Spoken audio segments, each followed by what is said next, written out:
Forza Horizon 6 is finally happening, and this time Playground Games is taking the series to the one location fans have been begging for, arguing for, and basically manifesting for years, and that is Japan. And that alone is massive. We've had Forza Horizon games set in places like Colorado, Europe, Australia, Britain, and Mexico, but Japan, that hits different. The mountains, the city, the drifting culture, the neon lights, the Japanese cars, the highways, the scenery. This could be the Horizon game that fans have wanted for years. But Forza Horizon 6 can't just be Forza Horizon 5 with a new map. It needs to feel fresh, it needs to justify the hype, and before release, there are some important things you need to know, from the release date to Game Pass, early access, different editions, platforms, and what this Japan setting could actually mean for the series. So here are things that you need to know about Forza Horizon 6 before release. And before we get into it, if you enjoy gaming videos like this, make sure you like the video, subscribe to the channel, and let me know in the comments, is Japan the perfect location for Forza Horizon 6, or was there somewhere else you wanted more? Now let's start with the biggest thing. Forza Horizon 6 is officially set in Japan, and that is the main reason the hype is so big. Japan has been one of the most requested locations in the Forza Horizon community for years, and it's easy to understand why. You've got city roads, mountain passes, countryside roads, coastal areas, highways, and a massive car culture around tuning, drifting, and Japanese performance cars. And for Horizon games, that matters, because Horizon is not just about racing from one checkpoint to another. It's also about the feeling of the world. It's about driving around and discovering roads that make you want to keep playing. If Playground Game gets this right, the map itself could be the star of the entire game. But that's also where the pressure comes in, because when fans have waited this long for Japan, it can't feel shallow. It has to feel like Japan, not just a Horizon map with Japanese decorations. And speaking of things fans need to know, let's talk about when you can actually start playing it. Now, Forza Horizon 6 officially releases on 19th of May 2026, but there is also early access from 15th of May 2026, which lets some players jump in 4 days early. The key thing to know is that Game Pass does not automatically give you early access.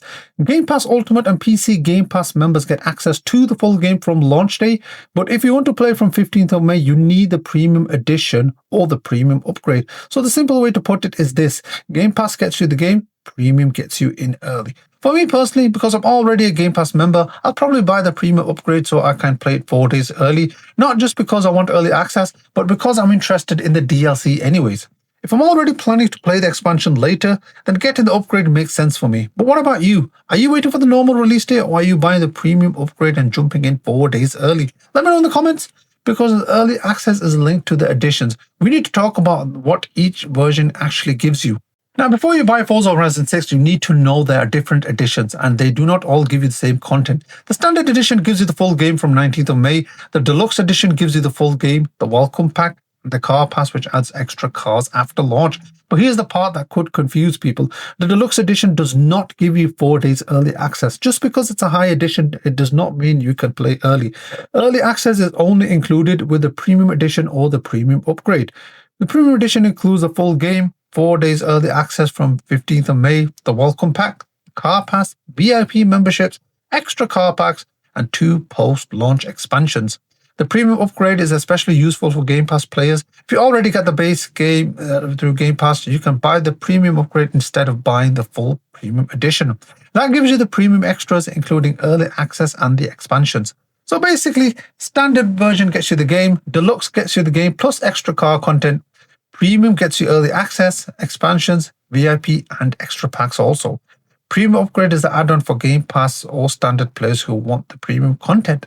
So before you buy, make sure you choose the version that actually fits how you want to play, because if early access matters to you, Deluxe is not enough, you need Premium. Now let's talk platforms. Forza Horizon 6 is launching first on Xbox Series X and S, and also on PC through the Xbox app, through Steam and Xbox Cloud Gaming. That already gives it a huge launch, but to not much of a surprise after the Forza Horizon 5 release on PS5. Forza Horizon 6 will also be coming to PlayStation 5 later in 2006.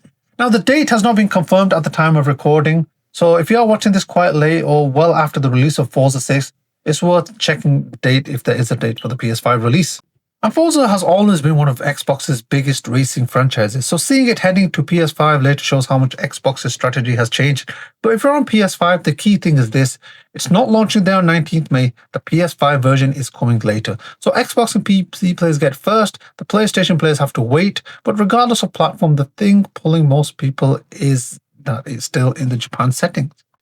And Japan isn't just a different location, it could change the whole mood of the game. Forza Horizon games rely heavily on atmosphere. Horizon 4 had that cozy UK feeling. Horizon 5 had the big open Mexico map, but Japan gives the series something different.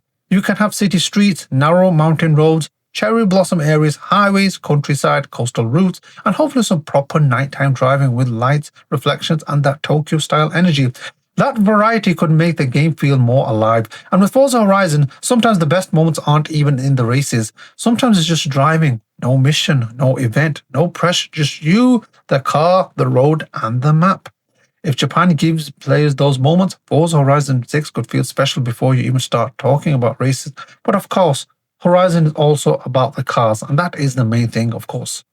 At launch, you are getting over 550 real world cars, and for a game like this, that matters because Horizon has always had that collective feeling. Some people play for the races, some people play for the drifting, some people play for the photo mode, some people just want to build a garage full of dream cars. And to be honest, I'm definitely one of those players. I love collecting as many cars as possible, as much as I love the racing. I like working through the races, completing events, taking things off, unlocking new cars, and slowly building up the garage. That's one of the things I always look forward to in Forza Horizon. And with Japan as the location, the car list becomes even more important because naturally people are going to expect a strong Japanese lineup. Toyota, Nissan, Honda, Mitsubishi, Subaru, Mazda, all those names matter more than ever in a Japan set Forza Horizon game. If you're going to set a racing game in Japan, the JDM side has to deliver. But having hundreds of cars only works if the world is actually worth driving through. And that brings us to the map. Forza Horizon 6 is being described as the biggest open world driving adventure in the series. Now that sounds exciting, but bigger does not always mean better. A huge map is great if it feels alive, varied, and fun to drive through. But if it's just bigger for the sake of being bigger, then it doesn't really mean much. What made some of the best Horizon maps memorable wasn't just their size, it was how they felt. The roads, the atmosphere, the landmarks, and the way you could go from one type of environment to another. And Japan gives them a real chance to make that work. Imagine going from a dense city area into mountain roads, then out into countryside, coastal roads, or highways. I felt like Forza Horizon 4 did that to some extent. But that kind of variety could make this map feel special. But fans will judge it quickly. Will it actually feel meaningful or will it just be massive only? And one thing that could really help the map stand out is drifting. One of the reasons Japan is such a perfect fit is drifting. Forza Horizon has always had drifting, but setting the game in Japan gives it a much stronger identity. Because when people think of Japanese car culture, drifting is one of the first things that comes to mind. And you can't really talk about drifting in Japan without thinking about Fast and Furious Tokyo Drift. That film made Tokyo drifting, car meets, night racing, and Japanese car culture feel cool to the whole generation of people. And now Forza Horizon 6 is also set in Japan, so naturally, people are going to expect that same kind of energy. Mountain roads, tight corners, tuned cars, night drives, city lights. That whole vibe fits Horizon perfectly. If the drifting roads, street racing atmosphere, and car meet culture are done properly, Forza Horizon 6 could feel much more distinct than Horizon 5, but the location alone can't carry the whole game. The big question is whether the formula will actually feel fresh. Because Forza Horizon 6 has the perfect location, in my opinion, and a lot of other opinions as well. It has the cars, it has Game Pass, it has the hype, but the big question is whether it can actually feel fresh. Because Forza Horizon is usually high quality, but the formula is very familiar now. You arrive at the festival, unlock events, expand the map, collect cars, do showcases, complete seasonal events. It's fun, but we know the pattern. For me personally, I love the UK map in Forza Horizon 4, the Edinburgh area, the countryside, the roads, the seasons. That map had a feeling to it that really worked for me. And I'm from the UK myself, not from Edinburgh, I'm from England, but it just gave the same vibe, didn't it? But with Forza Horizon 5, even though Mexico looked impressive, I was never as attached to that map as maybe others were.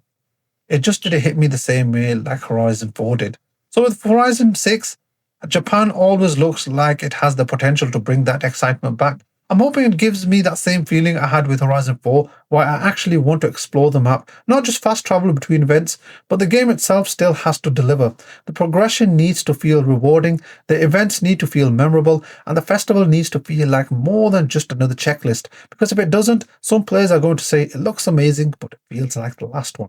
And that's the danger, because this is not just another Horizon game, this is the Japan one. And it can also end up being one of the biggest racing game releases in years, not just because it's Forza, but because this is the one set in Japan. This is the one fans have been asking for. This is the one that could bring back people who skipped Horizon 5 or played it for a few weeks and moved on. And with Game Pass, PC, Steam, Cloud, Xbox, and eventually PS5, the reach is going to be huge. But that also means expectations are huge. People aren't going to just judge this as another racing game. They're going to be judging it as the long awaited Japan Forza Horizon. That's why the game has to nail the details: the roads, the atmosphere, the cars, the progression. The early game, the first few hours need to grab people straight away, because if it does, Forza Horizon 6 could be massive. But if it plays things too safe, it might still be good, just not the leap fans were hoping for. For me, the biggest thing is simple: Forza Horizon 6 is finally going to Japan, and that alone makes it one of the most exciting racing games coming out.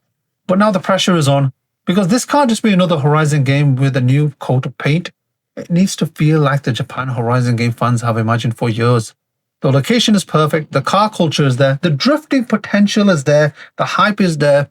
Now, Playground Games needs to make sure the game actually feels fresh when we finally get behind the wheel. But what do you think? Are you playing Forza Horizon 6 day one?